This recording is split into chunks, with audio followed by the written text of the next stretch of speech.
What's going on, guys? My name is Steve. Thank you for stopping by my channel. Today we're going to be reacting to the top 10 Blue Peter disasters. A few weeks back, I reacted to a man named John Noakes climbing this really tall tower in the middle of England. And it turns out he was actually climbing that tower for a program called Blue Peter. Well, in the comment section of that video, a lot of you expressed how much you enjoyed watching Blue Peter as a kid, and you recommended that I go and check out some clips of Blue Peter. So anyways, I came across this video and I thought it'd be a really good one to start with. I'm not really sure what kind of disasters would have took place on Blue Peter, considering that I think it's mainly a kids program, but it sounds interesting nonetheless. So anyways, guys, I don't really know too much about Blue Peter except what I've seen in the comments section, but I did learn that Blue Peter was aired from 1958 to 2011. So obviously it had to be a very popular show for it to last that long. What is that? That's 53 years, I believe. So, I mean, man, maybe 3 generations of people grew up watching that show in the UK. That's pretty impressive. That's a pretty impressive run. So anyways, guys, enough of my rambling. Let's go ahead and dive in and check out the top 10 Blue Peter disasters. Now, the great thing about this time capsule is it's made of very strong plastic, so hopefully this time it's not gonna rot. Welcome to Watch Mojo UK, and today we're counting down our picks for the top 10 Blue Peter disasters. Until very late in the day, Socks was ahead, and then there was a late search for Cookie, and the technical people thought maybe someone was trying to rig the vote. Before we begin, we publish new content every day, so be sure to subscribe to our channel and ring the bell to get notified about our latest videos. For this list, we're going to be looking at failures and controversies that have struck Blue Peter over the years. Let us know which of these you remember from your childhood. Okay, Number 10. based off of what I'm seeing so far, it kind of is what I imagined Blue Peter would be. It's like a... I watched some programs like that growing up. It's just maybe had science experiments, showed kids about animals. Probably, you know, that's why John Noakes was climbing that tower. He was just probably showing different types of jobs and things like that. It was just an all-around good program to make kids aware of the world around them in a way. Is that pretty much what Blue Peter was? That's what I'm gathering so far. 0 viewers. Part of what makes Blue Peter so enduring is that it's been more or less the same since the 1960s. The presenters may change along with kids' interests, but they're still gonna have pets and present you with objects they made earlier.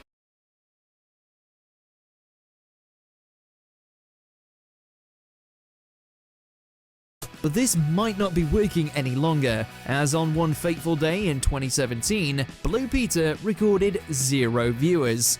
In fairness, the broadcast in question was at 2:30 in the middle of June, with kids all at school, but it still led to many calls to cancel the show. The BBC has not done this, instead saying that Blue Peter remains successful on demand, but it's still a very clear decline. So on behalf of everyone here on Blue Peter, we'd actually like to award you with our highest accolade. It is the Gold Blue Peter badge for your Royal Highnesses. Thank you very much. That's very touching. Thank you very, very much. Connie Hook would have never gotten 0 viewers. Because a week ago, Connie celebrated 10 years on Blue Peter. Happy anniversary, Con! I feel really old now. It's all good. Number 9, Socks. Wait, he acts like Blue Peter's still on. From what I understand, did it end in 2011? Am I wrong on that? Okay, I don't know. Or maybe they're airing reruns. Maybe the show itself ended in 2011, but the reruns are still going on, like, you know, like a lot of old shows do. But that's crazy. I've never heard of a show actually getting 0 viewers. I mean, wow. I mean, okay, I don't even know what to say about that. That's crazy. Anyway, let's continue. Socks versus Cookie. One of the more memorably weird scandals to hit Blue Peter, in 2007, it was the job of viewers to name the new Blue Peter kitten. Here we go. When I press this button, we will reveal the 8th Blue Peter kitten. Here we go. The suspense. Which is it going to be? You're naming a cat, right? Who's going through shop? It is Socks! Socks! Oh, look at Socks! It was named Socks, but all the viewers who voted in the online poll knew that the true winner was Cookie. Showrunners claim both that they thought the name Socks suited the kitten better and that they were suspicious of Cookie gaining a lead at the end of the poll. Wait. Until very late in the day, Socks was ahead, and then there was a late search for Cookie, and the technical people thought maybe someone was trying to rig the vote. Though it all seems ridiculous in hindsight, at the time people viewed it as cold, hard evidence that dishonesty was rife in the BBC. BBC's view is that you should not mislead your viewers, particularly if they are children, and that this was a very bad idea indeed. To placate. So they basically literally they said, "Hey audience, you're going to be able to choose the name of this kitten." They chose the name and they literally disregard. Like, okay, that's kind of messed up. The public, an editor was sacked and a second kitten was brought on. This one was named Cookie. And the new set isn't the only new thing around here. Check out this little fella. This is our brand new kitten, Cookie. He's only 13 weeks old. Number 8, Millennium Time Capsule. It was 29 years ago on Monday, the 7th of June, 1971, that the presenters of the time, Valerie Singleton, John Noakes and Peter Purvis, went out of the studio to plant our tree and bury our first box for the year 2000. Blue Peter has buried many time capsules over the years, burying one as recently as 2018 containing a fidget spinner and a list of endangered animals. But the 1998 time capsule has had a strange life. It was buried underneath the Millennium Dome, which was itself a failure of epic proportions, but was mistakenly dug up and damaged by builders in 2017. And the good news is that thanks to lots of help, we've managed to save much of the material from both boxes. It wasn't due to be opened until 2050 and contained items like an insulin pen and some Teletubbies. Our time capsule that's buried underneath the Millennium Dome was put together by Blue Peter viewers, and it's things that they loved in the 20th century that they thought children in the 21st might like to see. Interestingly, this did mean the Millennium Capsule was in the ground for 19 years, while the 1984 capsule was unearthed after just 16. Though this was when it was supposed to open. The capsule toured the country and is now in storage. Number 7. I always wish I had buried a time capsule when I was a kid. You know, I thought about it as a kid, and I don't think I ever did it though. It'd just be really interesting to do that and go back and see what I would put in there. But I don't know, 19 to 16 years really isn't that long for a time capsule, in my opinion. You really, for something like that, I would think you'd really want at least, I don't know, 40 or 50 years. Let a complete new generation, be around when it's opened. Garden vandalism. Senseless vandalism is always frustrating. Even if nobody gets hurt, the vandals still cause a lot of distress and leave other people to clean up their mess.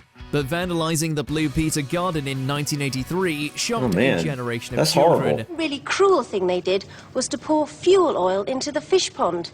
Well, we've drained the pond and we've rescued some of the fish, but a few of them have died. Though some bizarre rumours have consistently circulated that the footballers Les Ferdinand and Dennis Wise were responsible, they've both vehemently denied it. And if that wasn't enough, they then trampled on the bedding plants as well. Years on, the vandals haven't been caught, though the incident remains a popular question in interviews with Ferdinand and Wise. Remarkably, this wasn't the first time this happened. The garden was vandalised in 1978 too. Here are the survivors. It really is an absolute miracle that they have survived. Number 6. Why do people do stuff like that, man? Leave other people's or leave other things alone that don't belong to you, man. What kind of joy do you get from destroying something beautiful? I'll never understand that. I think that most people agree with me there. There's nothing enjoyable about destroying beautiful things, but some people, man. What do you say, man? Takes all types. Petra's look-alike. If you thought giving a cat the wrong name was bad, wait until you hear about how Petra, the first Blue Peter dog, was actually replaced. And with her candle-lit cake and all her cards and presents here in the studio, Petra really is having a memorable 12th birthday. This was revealed in the bombshell 2008 memoir from Biddy Baxter, who edited Blue Peter between 1965 and 1988. It was on our Christmas programme in 1962, and amongst the presents around the tree was a large box covered in Christmas paper with a special Blue Peter label.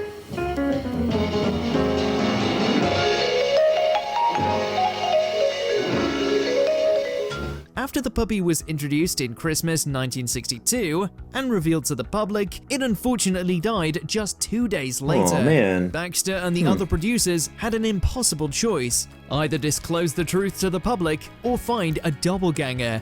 They did the latter, and no one ever noticed. Indeed, Really? this switcheroo would have continued to be totally unknown had Baxter not included it in her book. This Petra served Wow. on Blue Peter for 15 years. Well, I think she looks in splendid condition, considering she's 12 years old now. No, in fact, it's hard to imagine looking at her that she is such a very old lady. Number 5, Christopher. Is that really well, it's something that's not good, but I wouldn't consider that like a disaster. I don't know. I mean, it's just something unfortunate, really. It's just unfortunate. I think that's, instead of disaster, I'd just call that unfortunate, yeah. Trace. Time for another book. This is a collector's item. It's the first Blue Peter book with the 1962 presenters on it. How much is that worth now? Trace, Valerie Singleton, Wow. and the first Blue Peter dog, Petra. You may have heard over the years that one of the first Blue Peter presenters, Christopher Trace, was reprimanded by the BBC for teaching children how to make alcoholic drinks. This isn't exactly true, however. Trace did give children a recipe for ginger beer, which is easy to find and make without any alcohol, and it was an alcohol-free version he showed off. Somehow, though, this anecdote took on a life of its own, and it was alleged for years that Trace had taught children how to make boozy cocktails. However, Trace was eventually let go when he cheated on his wife with a Norwegian teenager in the late 60s. Oh, right. I'm sure lots of mums and dads will remember Christopher Trace on Blue Peter, and everybody here at the BBC will have happy memories of him. Number 4, Lulu the elephant. Though Blue Peter has a long history of working alongside all kinds of animals, you just can't predict what they're gonna do when they're in the studio. That was the case with Lulu the elephant calf, brought on in 1969. What's the matter, baby? He doesn't want to leave us. Hello. Here, off you go. Baby elephants are famously juvenile, behaving like overgrown toddlers, which is why Lulu caused so much chaos. And, we're having a slight penny down here. Slight problem. get out of the way, I think. You're supposed to be drinking it, Lulu. Though perhaps she was stressed by being in the studio environment. Whatever the cause, Lulu decided she needed the toilets and emptied her bowels and bladder right in front of Valerie Singleton. Alex, thank you very much indeed. Can you? Yes, I'll just stand back a little bit. Oh, The very same year, and John Noakes also had trouble keeping two penguins, Rocky and Hoppy, under control. Underneath this top layer of feathers, there's another layer of down, and because these top feathers are so very... Whoops, losing them completely around the back of everything here. Number 3. I love elephants. My absolute favorite animal. A lot of people's favorite animal is a dog or cat or lion or, whatever. Mine is the elephant, for real. Like, just something about them. They're just so, just watching them with their family structure and the way they protect their young. And it's just, they're so intelligent. I think they're probably the most intelligent land animal, I believe. I think they're more intelligent than dogs and cats. Well, definitely, yeah. Anyway, but yeah, I just love elephants. Richard Bacon. Yet another animal-based mishap. Richard Bacon was sacked from his job as a Blue Peter presenter after some explosive accusations were made. But there was also some sad news. You'll no doubt have heard that Richard is no longer on the programme. Bacon denied the animal-related part of the allegations to this day, but he was still sacked and the BBC issued an apology for his behaviour. One of the Sunday newspapers reported that Richard Bacon, a Blue Peter presenter, had taken an illegal drug. Richard admits that he has done this and that he very much regrets it. The story was that he had taken substances off the back of one of the Blue Peter tortoises in 1998. Bacon's substance problems are well known, and he's spoken about his struggles with addiction in 2019. But he still always said that the story about the tortoise isn't true. Why did you leave? What happened? It was also published by the News of the World, which never had a stellar reputation for telling the truth. Do you remember Fred and Frida, the tortoises on Blue Peter? Yeah. Big white lines. Well, he gave them Coke. I didn't give any tortoises Coke, right? Number 2, Michael Sundin. Blue Peter is often very cagey about why it lets certain presenters go. That's what happened when Michael Sundin was sacked from his short-lived role as a presenter in 1985. First, though, a journey back in time to the land of Oz. Blue Peter veterans, including editor Biddy Baxter again, said that Sundin was just unpopular with the audience. However, Sundin himself said at the time that the kids did like him. Unlike other birds, Donald Duck enjoys the snow, and in one of his films he goes sledging, and it's with disastrous results. To boot, his firing came shortly after the tabloids published pictures of him with a male stripper. Sundin was gay, and it's widely rumoured that this is the real reason he was fired in the 80s. He tragically died just 4 years later of AIDS-related illness before he reached 30. Number 1. Phone-in scandal. The BBC was hit with a monumental £50,000 fine in 2007 when an Ofcom investigation found it had faked a phone-in competition. Tony Blair has told television companies they must ensure that phone-ins are trustworthy and reliable. Producers blamed a technical error for the gaffe, saying that the actual phone-in calls couldn't be accessed. Says that a series of persistent computer problems over several years meant viewers' money was collected, but their votes were lost. A random child who just happened to be in the studio then called in on set. I apologize to viewers after the results of the competition were fade last. Viewers calling for the did not get through to the studio instead of visiting child was asked to pose a caller and won the and was declared the winner. Aside from the dishonesty, Blue Peter also fleeced its viewers of the costs of the calls. While the competition was raising money for UNICEF, it was is that still deemed totally unfair. Along with other broadcasters, the BBC was caught up in the premium phone line scandal that led to a reform in the way these competitions are conducted. Tomorrow, all of the terrestrial broadcasters will meet with the regulator to discuss change. The message is clear. Viewers deserve better.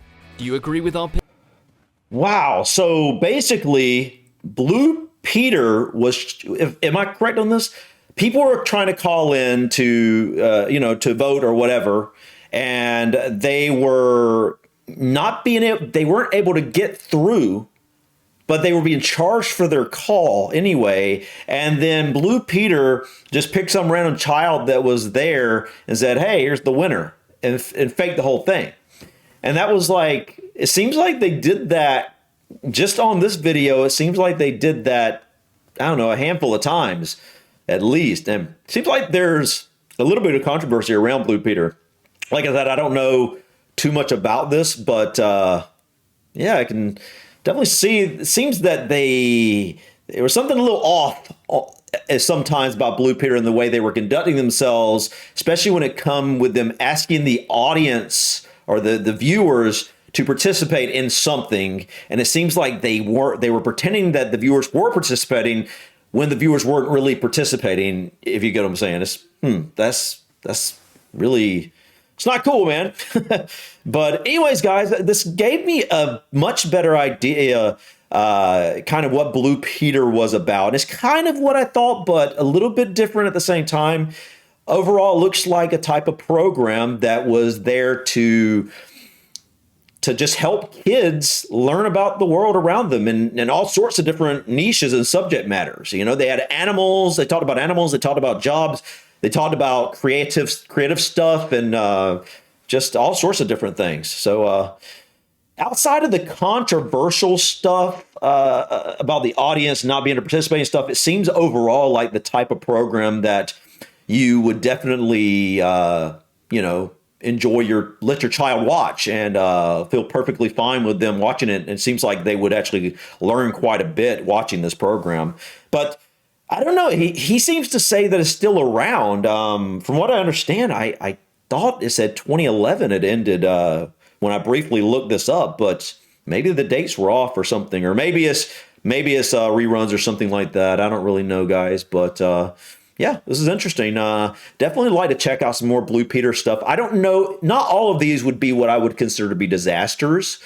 But I honestly don't know what other words you would use to describe what some of these were. And some of them were, I think, kind of disasters. So, I'll probably just use this title in the title because I don't really know what other word how I would describe this really. Because there were a few on here that I would definitely say were disasters. They were very controversial, and those are kind of disasters to a television program. So yeah, I can see how, you know, part of these would be disasters. But anyways, guys, enough of my rambling. Thank you so much for stopping by. Please click that like button. Feel free to drop your comments or suggestions about this video or others. And don't forget to subscribe to continue to follow me on my journey to discover my British and Irish ancestry.